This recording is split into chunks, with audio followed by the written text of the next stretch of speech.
Welcome to Big Homeopathy. I'm your host, Sarah Thompson. Hi, welcome to Big Homeopathy. I'm your host, Big Homeopath, Sarah Thompson. By the time you watch this, I will have given my testimony for LD 364, which is the Safe Harbor bill I talked about 2 weeks ago, Big Scary Project. And I wanted to present my testimony here to you today because it'll be a good segue into the research I was looking into for this week. 5 years ago today, I was studying up on the finer points of sanitizing my belongings in order to bring them with me for an extended inpatient stay at Brigham and Women's Hospital in Boston in anticipation of a bone marrow transplant. That stay ended up being 40 days, which brings my total number of nights in a hospital bed to well over 3 months. I'm a chimera, which means I have 2 different blood types, and I like to think that that's a metaphor for my ability to see many facets. If you can't tell from looking at me that I've been diagnosed with acute myeloid leukemia twice and had more earth-scorching chemotherapy than would kill a battalion, the reason for that is holistic modalities, primarily homeopathy and attunement. Conventional oncology brought me to the brink of death in order to beat a malignancy into submission.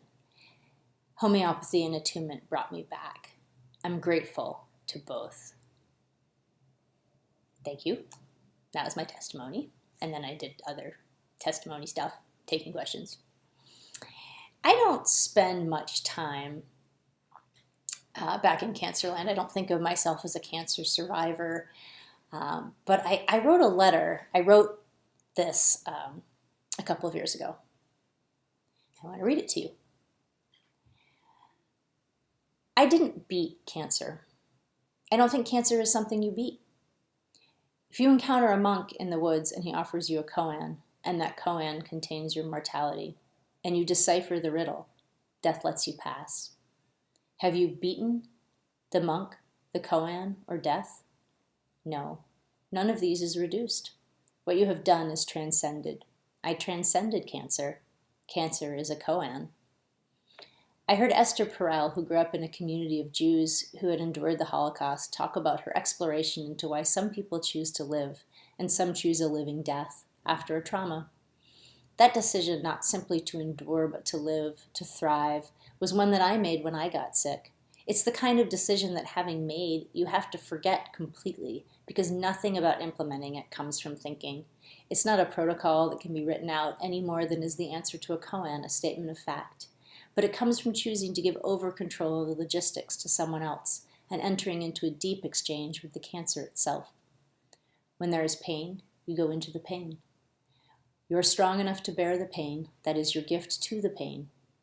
But when there is no pain, you go into the cancer, that magnification of misdirection and excess that comes from taking control over a process that can only proceed harmoniously if left unfettered and unburdened.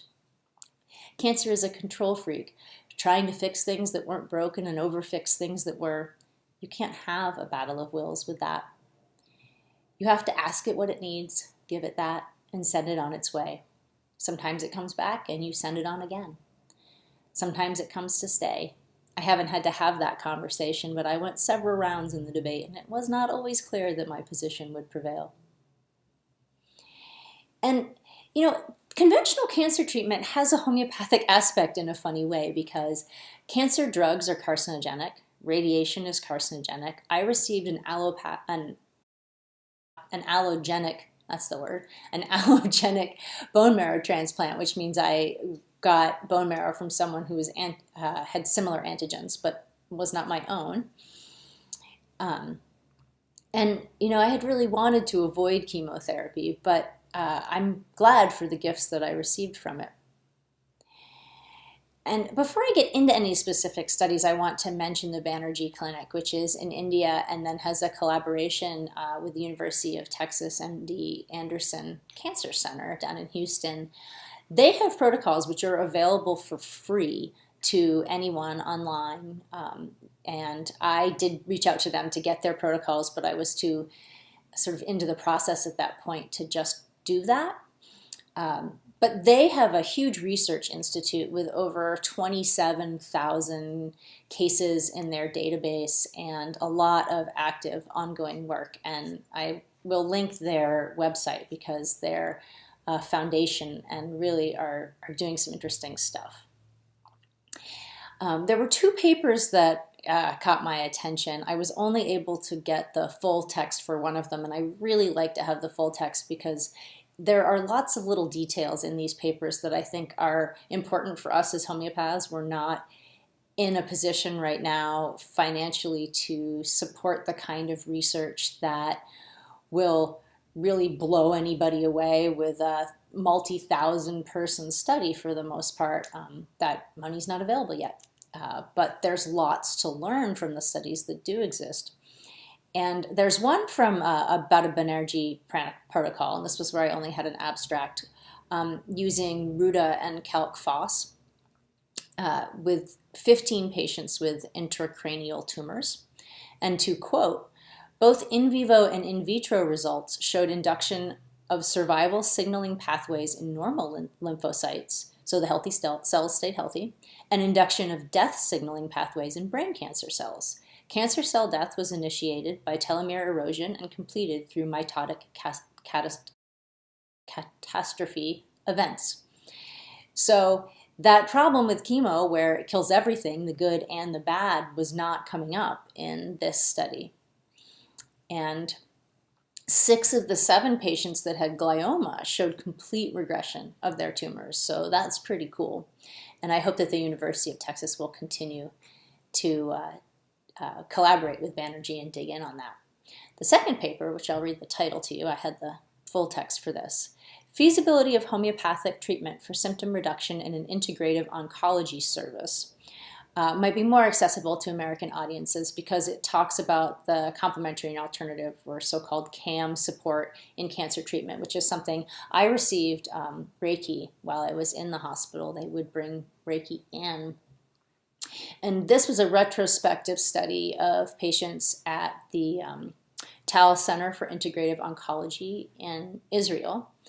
And so of 82 patients who took homeopathic remedies, this is looking back at the computer, looking back at their case, so this is not happening in real time, 60 self-reported a positive response. And so given the safety of homeopathy, there's just no reason not to explore incorporating it into support for even conventional cancer treatment and addressing the quality of life issues of cancer patients, which are serious. And so the main symptoms that were ameliorated were fatigue and weakness, pain, gastrointestinal distress, emotional distress, hot flashes, disturbed sleep, and peripheral neuropathy. And the primary remedies were carcinosin, phosphoric acid, cadmium sulf, X-ray, and radium bromatum. So as always, I like to pull the intriguing bits for practitioners out, and this is interesting. So of the 124 patients that were given recommendations to do homeopathy, only 82 actually took the remedy, went and got it at the pharmacy, and then took it as instructed. And the patients who went to see a homeopath face-to-face for the second visit adhered to their plans much at a higher rate than the patients who just did an email or a phone call. And the patients that were referred by an oncologist also stuck to it, adhered better. And I find this in my practice. My clients are much more likely to take the remedies if I just make sure that the right potency and the right remedy is there in their hands. So I just include those as part of my service. And I also think that the follow-up is really where the magic starts to happen. And so all of my patients come in a series of 3 visits over 10 to 12 weeks. And I do them over video, but I do them face-to-face. Because that's where I think you really start to get traction on the case and to, as Karen Allen says, be in dialogue with the vital force. In terms of getting referrals from conventional MDs and oncologists, that's not something I've been able to access yet, but I do hope that with the passage of Safe Harbor, more of that type of interaction can take place. As for the superiority of homeopathy in more than just complementary support, one thing at a time. We're going to start small and get big because it's big homeopathy and it's going to be huge. See you next week.